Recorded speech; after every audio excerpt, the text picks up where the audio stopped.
Hello, my name is Kevin Bateman, and this is Only in Dreams We Can Awake in the Grianan Of Aileach in County Donegal, in the hills of Donegal. It is snowing everywhere. This poem is called Naked Blood. They are the blood of all the nations, eating everywhere. The sins are given under the light of no design.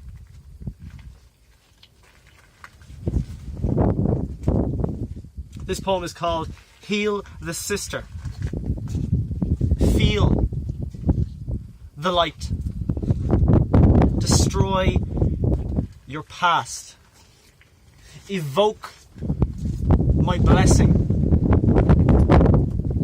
upon you. When we look after your soul,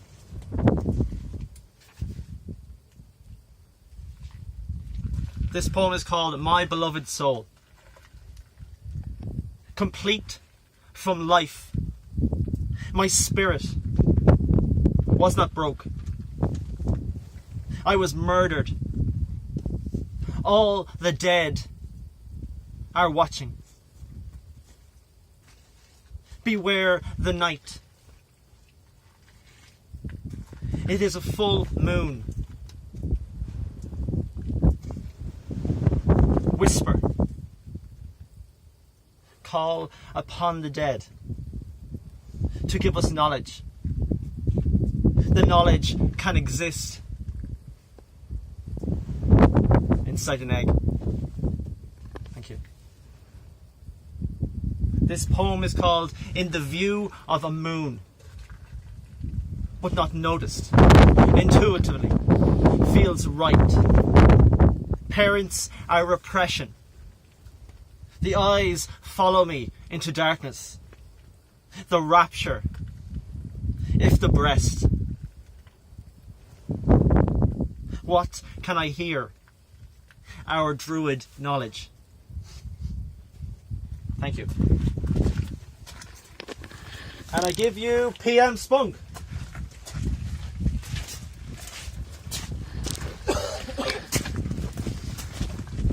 And I give you PM Spunk. I'm a hino, not a wino. I am the proud owner of a cock, so I don't need a gyno.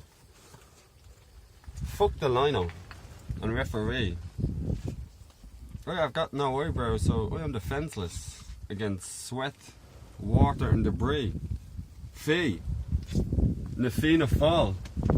You make my dreams come true, said Hall. And oats. When it comes to poetry, I am totes.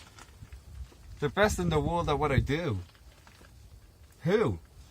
The fuck is Alice? Stalling inside my mind, it is a motherfucking palace. So look, if you get lost, you can look and you will find me. Time after time. If you fall, I will catch you. I will be waiting. Time after time. Every day I produce rhyme after rhyme. If being the best is a crime, well, you can lock me up and throw away the key. This next poem is called Balloon. Full moon. Half moon. Total eclipse.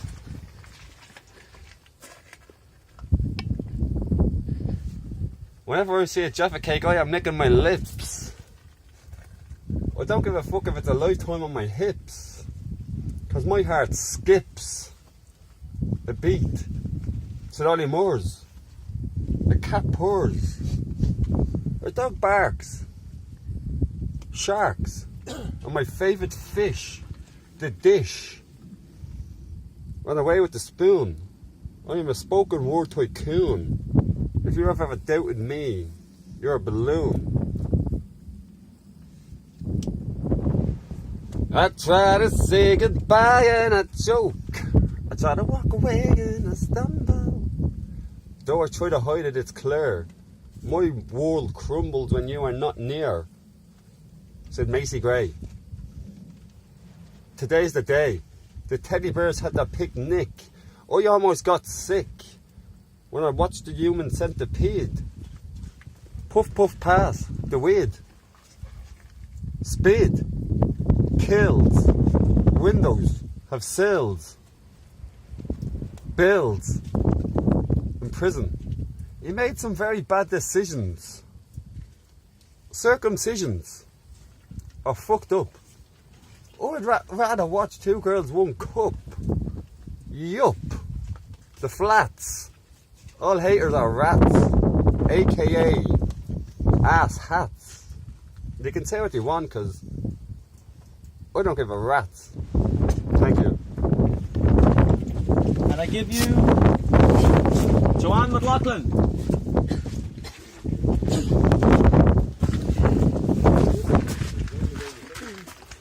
This first one's called Ship in the Swilly. There's a ship in the Swilly against the wind up the loch in slow motion. There are curlews on the pitch looking at worms and canadees bobbing on the Swilly's frayed edges. The wind lifts foam from the churn and crows fling themselves about the invisible, surfing the waves above the sea. Swaying trees reach for racing clouds, and the factory chimneys and the keep and the castle have all seen days like these.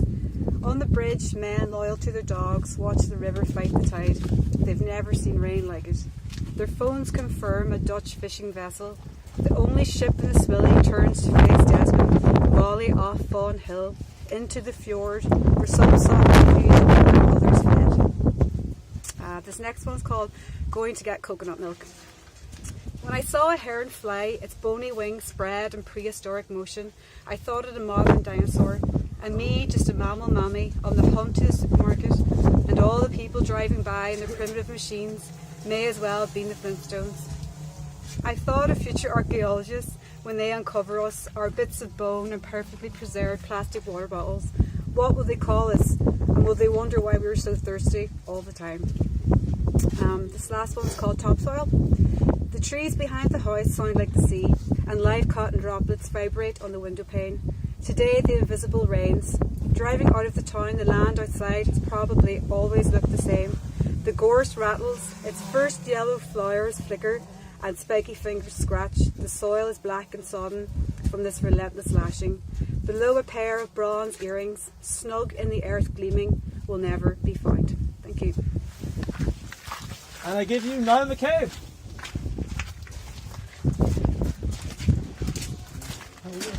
Not too bad. You from Derry? I am indeed. Right, okay, hang on. Okay. Do you want to wait? Yeah, no, it's okay. You sure you want to? Yeah, no, it's cool. I'll put you on the spot? No. How many do you want? Three. Oh my god, okay. This one's called Exit Up Your Practice Tongue. Back of it. Yeah. After Ronan Murphy, what shores, what islands? How many times have you seen me? Let's start again? Yeah, okay, cool. Sorry. This is called Exit Up Your Practice Tongue. After Ronan Murphy, what shores, what islands? How many times have you seen me leap through clouded air, ferment and daggers, throw my wishes to a wedding in the west, follow a tiger through a hollow elephant and drink the floor of a daydream, only to tremble with the same hello? You streak naked on the back strand, unzip the blue from a post-redemption kiss, as the sea gargles its pigs and fishes. But no one will see us gnaw the egg or blow the blue back into larkspur, because nobody else comes to this beach. Wearing the rattles, you squeeze another cack, sow your blotted bladder against the swell of salt green dunes and khaki-coloured trees. You sweat and swoon to sigh another sorrows, and shit behind two burnt-out cars, once yellow Mazda GTRs, and swear to Michael Onion withered leaves. How sweet come the sores of another zero summer, daring you to deign the deed to fight deep down in torrent O, and Don Poldo de la Flora sighs. He signs, because he knows today's the day he has to fold your jackknifed arms into Krishna's toes. Locked in lotus, you'll never shush the sea and seal. Someday I'll swim home via your intestines, citadel of jump leads, and watch myself as if I were a star in a westerly B movie moving to the east, metalled in the mash of electric wires and burning tires. You know, I know, we'll shiver on this beach.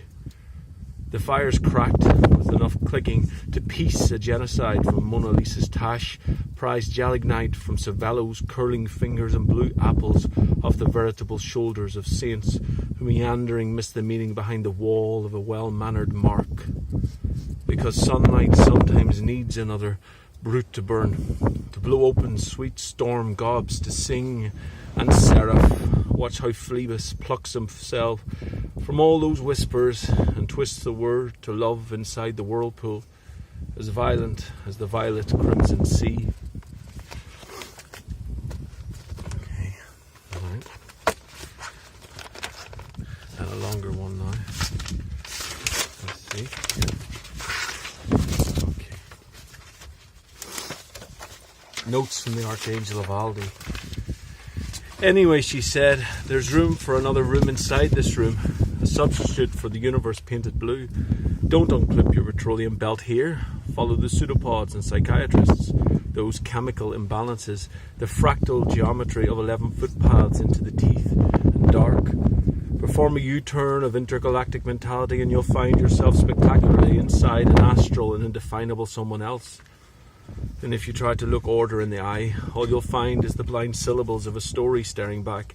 Sing with the signifiers who sing to the road, so the road will fold herself into a biochromatic body who never speaks to nobody except himself. And if you run out of blood, remember it's better to bleach your blue spot than hide a fetish in a cut.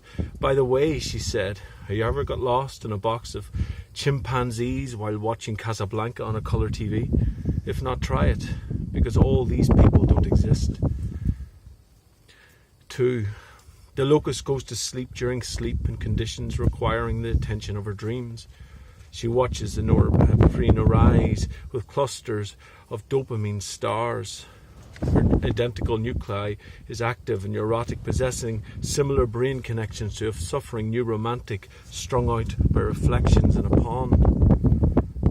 I was lying on the sofa watching the structure of a suicidal wasp swallow a window in the seclusion of a hemispheric dusk. High on gamma, but lacking intuition, it flew inside a minor incision in the limbic region of a temporal holiday. The locust sings the language of medulla oblongata. Her voice is morphin GABA rising in the cortex of a river. She scans the sway and curve of her cigarette and slowly brushes her optic nerve. Her fibres shiver briskly in her skull. 3. Yes, we are bored. We are all bored now, and someone who's bored is asleep, and someone who's asleep will not say no. I was sitting on a gland with my eyes closed, closer to the ocean than I'd ever been. A unitary shopper sinking behind the sacred screen of shopper, eating myself away until there was nothing left but hunger. Hemingway's hamburger sweated hellishly on the sand. I watched the waves until the lads came back blistered bright and brospinal. Each one of their grinning faces was neither a fiction of eternity, an expression of endorphic reality, or the work of a monetary god working 12-hour shifts in a bird's eye factory. I couldn't be sure. No good for work, I watched the waves, pretending not to notice the poet feeding poems to the poet inside the artificial light in the night time where everything shines as it disappears. 4. The sociopath in blue smuggles tertiary butyl hydroquinone past the security guard on the second floor. As he swipes benignly by, his sequences and syncopations catch the muscular attention of the boys. How many sociopaths and soybeans have you had in your mouth? One shouts out. It's like losing your uncle in the jungle, says another, or entering the nanoscale carrying blood and lemons through the emptiness. The sociopath, inert and mysterious, frames forever on the linear surface of the Saviour's sequin dress. Splashes lustre and oyster on the holy wall of mitochondria, subdues the juice believers and subverts the rest who threaten to meet and never meet except in the eye of a black hole, swallowing mouthfuls of incendiary blue bottles whose last words are carried into the sun. 5. Different blood, same party, hating itself, listening to Horace Silver and the gospel according to Silicon Ether. Her voice teaches its own infinity as it calls out from shelf to shelf, calls out, control the artificial colours before there's no one left to sell. Both difference and similarity are the ubiquitous enemies in this pyrophosphate low-calorie cemetery. Yesterday, a girl called Meryl drowned inside the signals emanating from a nanobox of methyl. Her spirit hid inside a leaf until the logarithmic growth climbed back inside the meat. The end user no one would believe. She was taxidermied and taken to a vault inside a tree. 2 indentured seagulls lubricate the air with songs of love, longing for the great logo stretched across their lungs. Some say the logo's subsidiary will come in the form of a bird. Others say it will be a gun, buried in a gun. The ontogenesis of the sensible sentient sprang up from the surface of a depth. Neonatal, and not a problem, it incorporates its curves into the universe it interrogates. Its mass is measured by the operation of these curves as they accumulate and navigate the insoluble indivisibles of the negative.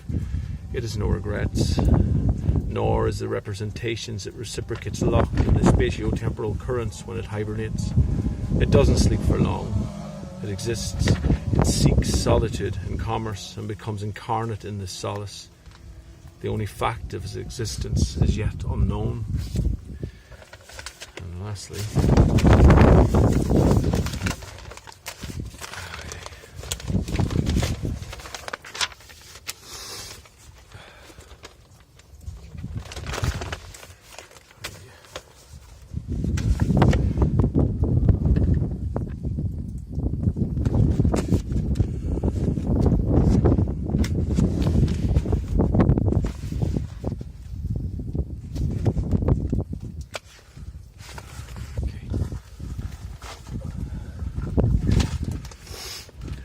a bridge. For virgin and nature must awaken unless exiled. Booze on my breath, and at a loss for images, I study the mudded seagull struggling to swallow an eel on the riverbank. The sun zeroes down everywhere. Perhaps the seagull dreams of clambering inside the long, dark years of the eel's body, bending when the river bends, where shadow waits in shadow to be scalded by the solar boil. I walk this bridge every day, feeling the wind bite and drink from the river's deepness. If God is anything, that thing is a collection of non sequiturs. Whoever spoke this never walked the same bridge twice. World of dubious surfaces, origin in the non-earth, clench of enzymes, parcelled, declaring murk.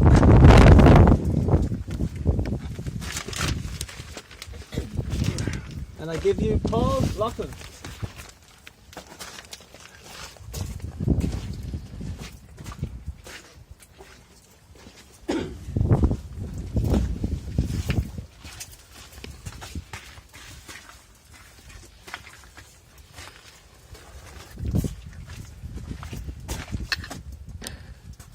Borderlines.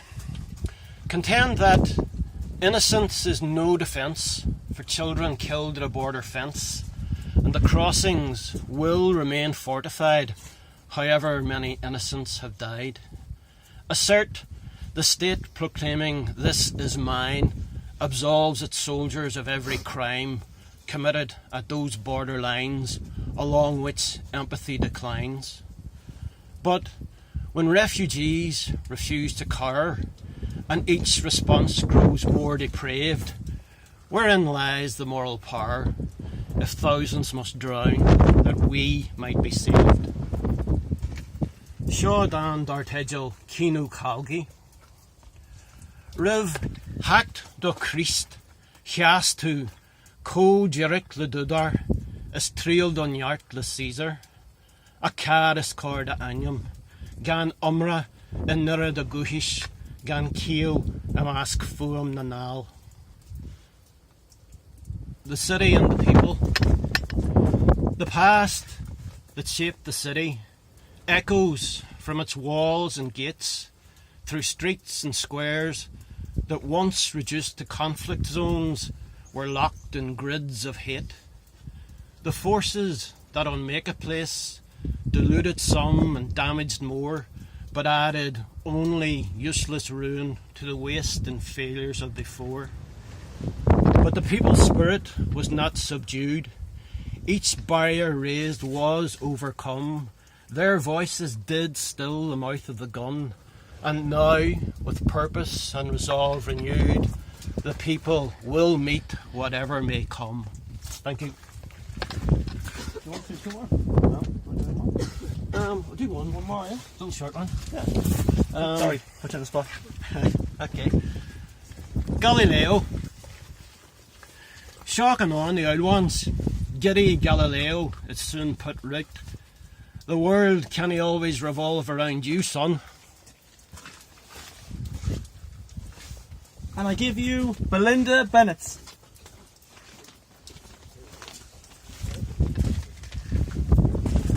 This poem is called The Rose. Soft as velvet, fragile as porcelain, blood red and bruised, she held it lightly between long delicate fingers, took a step forwards and let go. A whisper was all that was heard as it landed. She hovered at the edge, aware of her desire to follow. It lay amid sticky clumps of freshly dug earth, the musky scent of which stung her nostrils. Time froze, but alas, could not be rewound. Stooping down, she gathered a handful of sand, and as tears began to trace a well-worn path, the grain slipped slowly through her fingers and joined the rose.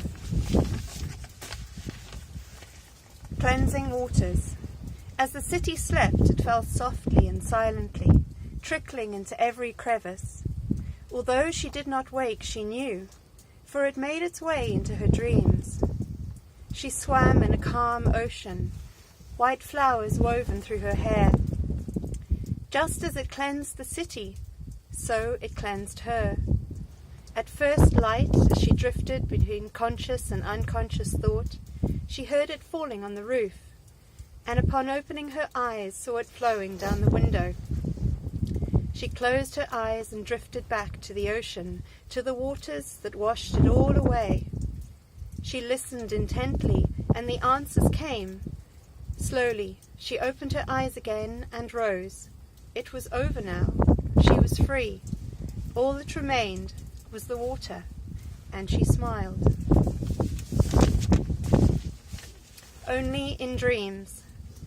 Uneasy, her head gathers moss, for she is afraid to dream.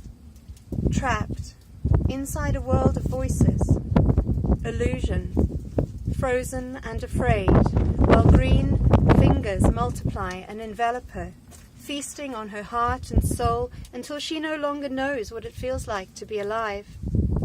Uneasy, her head gathers moss, for she is afraid to dream, aware of the feel of her fingers, seeing the voices outside, choosing to close her eyes and feel her most exquisite dreams, for only in dreams can we awake.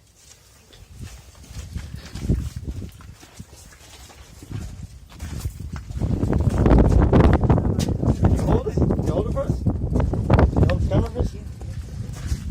Everybody come with me.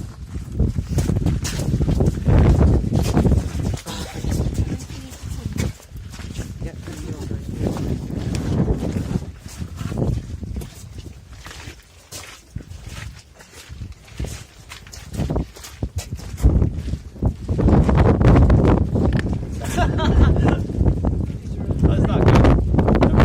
That's everyone. Bit closer. Good. Everybody move forward 2 steps. Hello, my name is Bateman, and this is Only in Dreams We Can Awake. In the hills of County Donegal. In the green...